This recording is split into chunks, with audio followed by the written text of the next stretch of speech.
Well, good morning. Happy holidays. We can say that now, right? And welcome to another Wine Steward video. There's so much to tell you that I'm going to forget some things.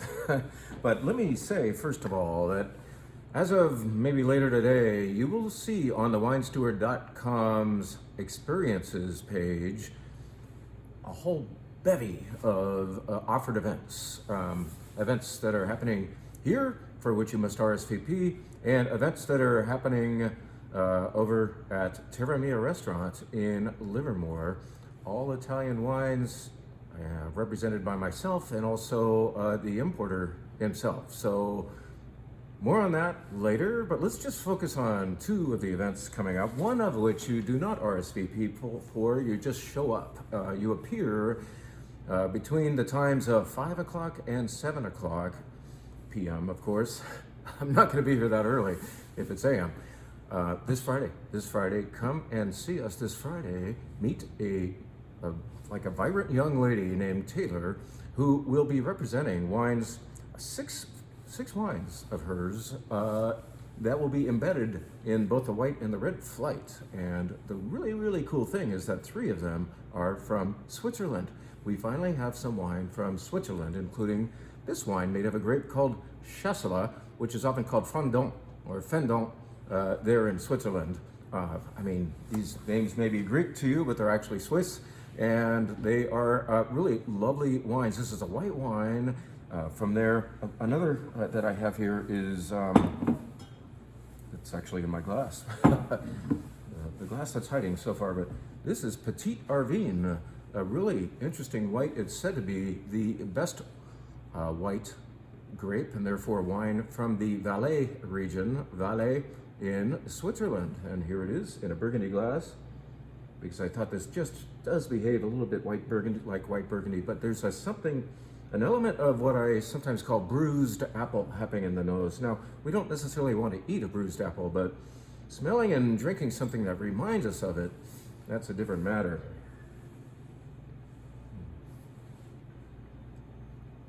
What I think is different here from white Burgundy is it's a different kind of fruit and perhaps a different feel too. Maybe there's a little bit of tannin going on in this white wine.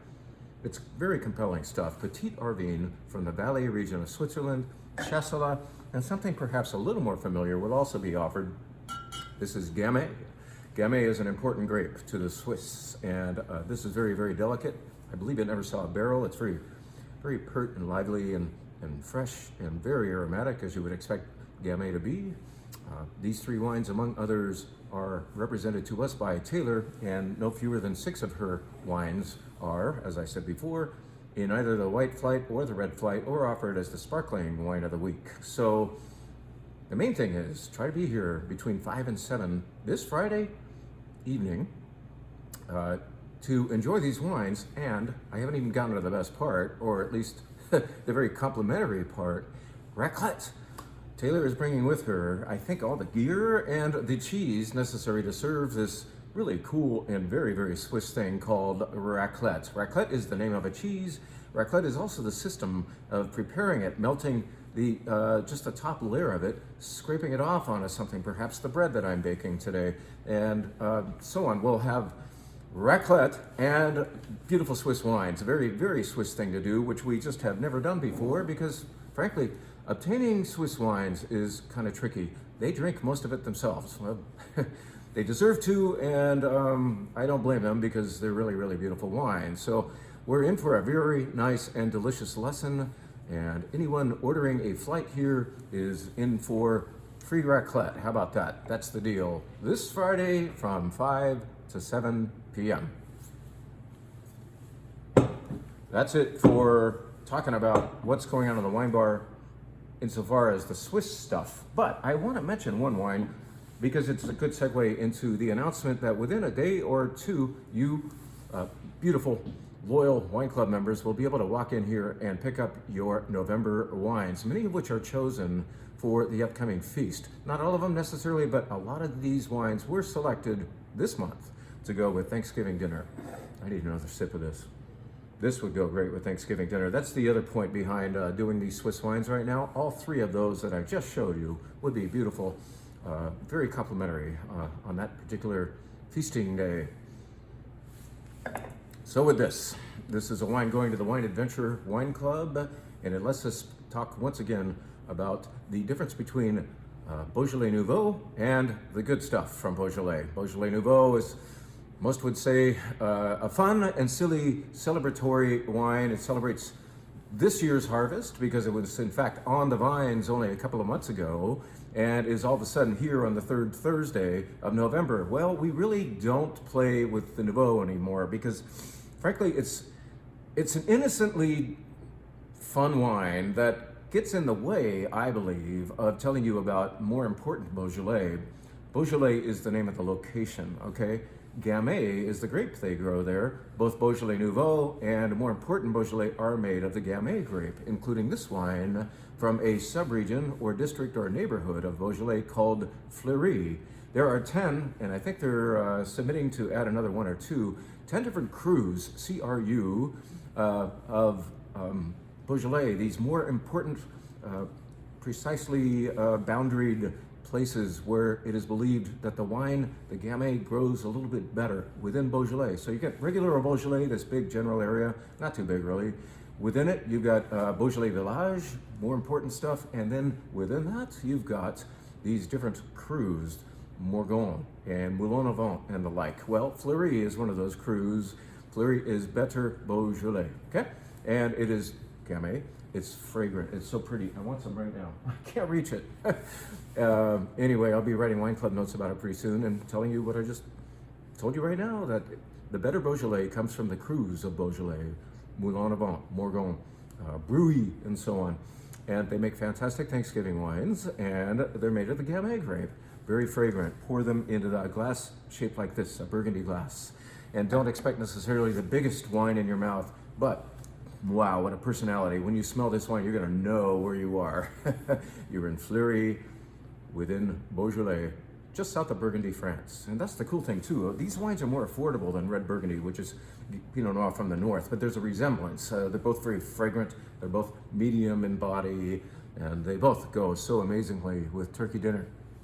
So, coming to your club, also on the wine bar flight, is this Fleury from Beaujolais.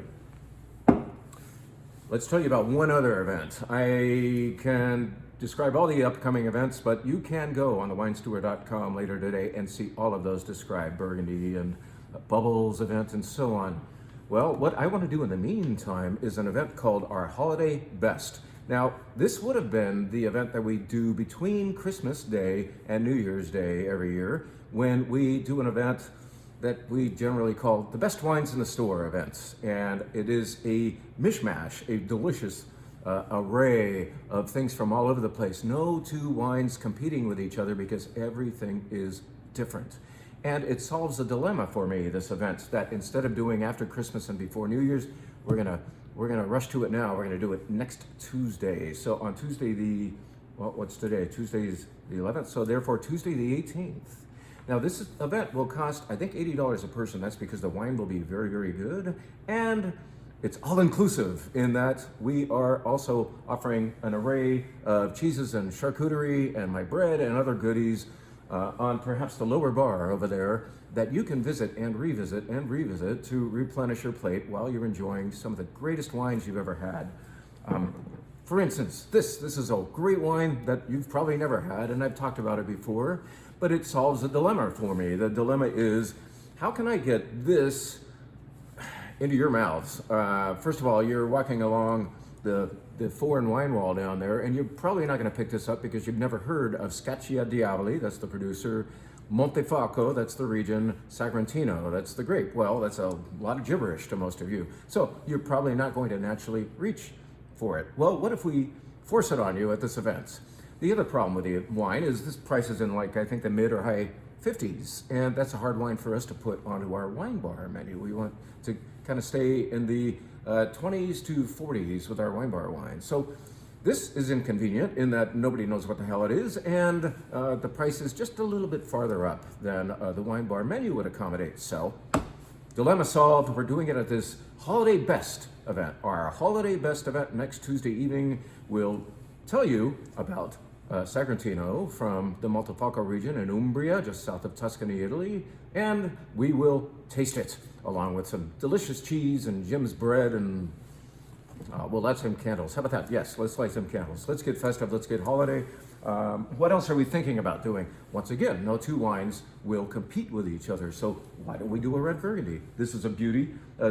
We do have a Burgundy event coming up, but this probably will not appear in it because almost all the Burgundies we're doing are from one particular importer, and he does not import this. So this is sitting down there. Nobody knows what the hell it is. Where is Rui? Or is that a grape? Or we'll explain that. This is actually very, very beautiful Pinot Noir from Rui in the Côte Chalonnaise portion of Burgundy. We'll show it next Tuesday. Maybe. I'm still choosing the lineup, but this is a contender.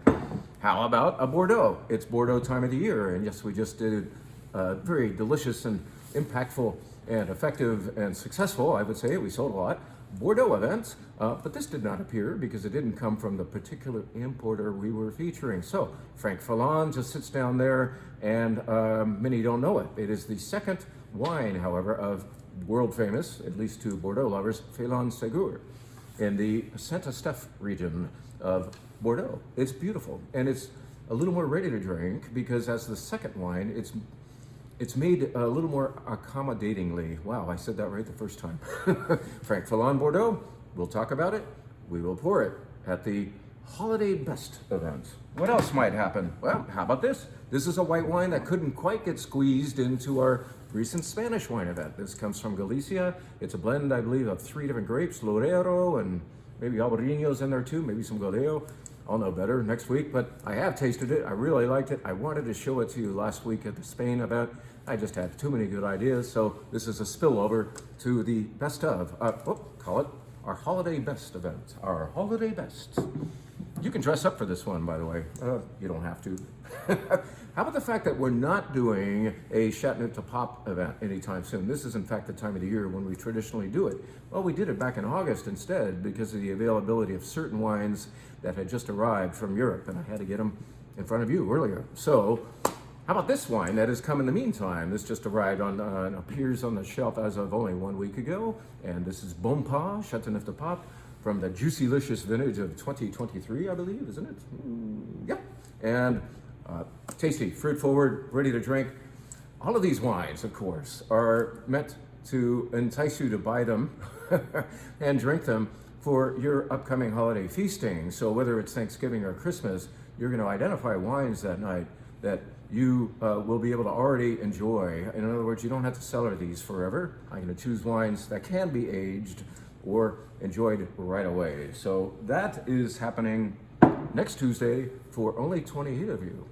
I don't want to have more. We're not going to add a third bottle to this one. I want to keep it intimate and light some candles and put out some cheese and meat for you guys that you can, once again, repeatedly visit and revisit. And, well, that's a redundancy, isn't it? But anyway, that's next Tuesday. And it's on thewinesteward.com already. I have it posted there, so sign up early and often because, once again, only 28 can come. I look forward to seeing you. Let's just say a little bit more about what's happening on the wine bar with a couple minutes left after a sip of Petit Arvin, which is in fact on the white flight, as I think I said.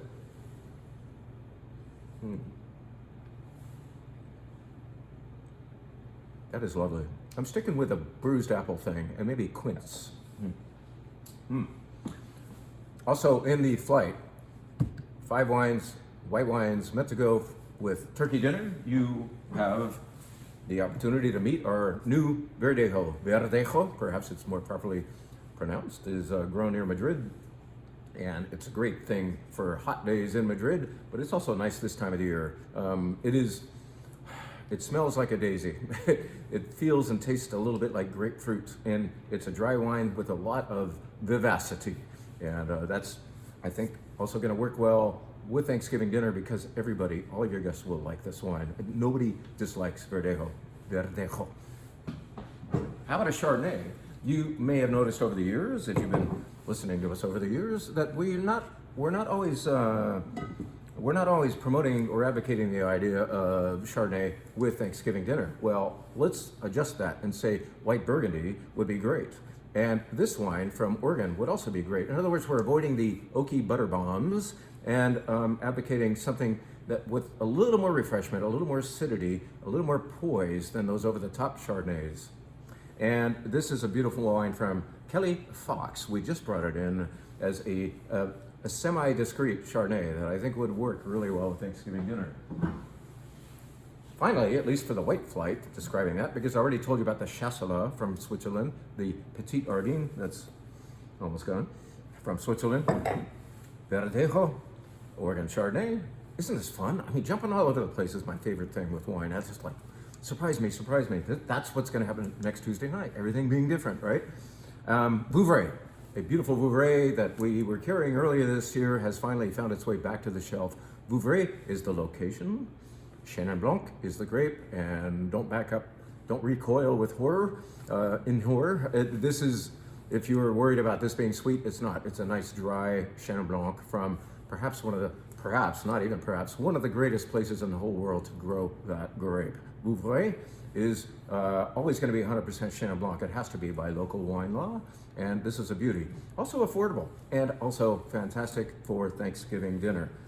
I know I'm getting spendy with the time, so how about describing just two more wines that are on the red wine flight. I already mentioned the Gamay from Switzerland. We'll be doing that.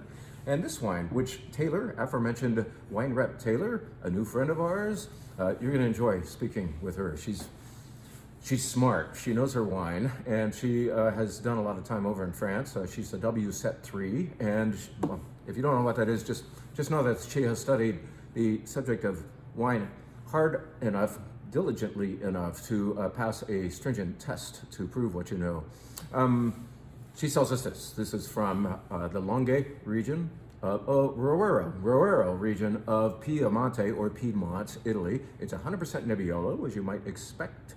And it is Nebbiolo that saw no wood. I believe it was all concrete, fermented and aged, and it grew in sand. And what happens when you grow a grape in sand is you generally have a lower amount of color, whereas Nebbiolo never has a huge dark color. This is even more pale than Nebbiolo could be because of what it grew in. But what you get is a beautiful nose. The fragrance of this wine, which doesn't really astound you visually, is why we drink Nebbiolo, to smell it out of a glass of this shape. So that's in the red wine flight.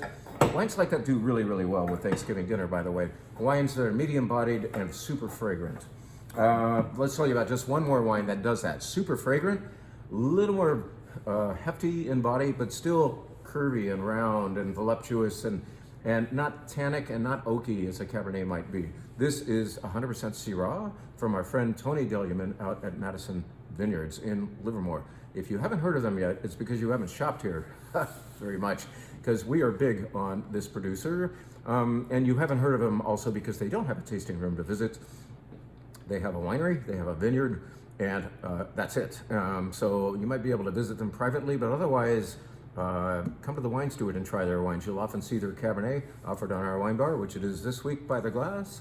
And this week it is joined by this really beautiful Syrah. And you might be saying, Syrah, isn't that too big for Thanksgiving dinner, for what you're suggesting for that holiday feast? If you're smoking the turkey, if you're focusing on the dark meat, this qualifies. And also it qualifies because the fruit is juicy, delicious. This is one of the best wines ever made in the Livermore Valley, in my opinion. If you can get your head into Syrah, you will recognize that. Happy Thanksgiving in advance. Think about next Tuesday night's event, but don't think too long. Sign up right away because only 28 people are allowed in. And do join us for raclette and some Swiss wines, among others, this Friday evening from 5 to 7 p.m. And you'll get to meet the witty, dynamic, and super smart Taylor, our wine rep for many of the wines we'll be having, especially from Switzerland. How about that? Thank you.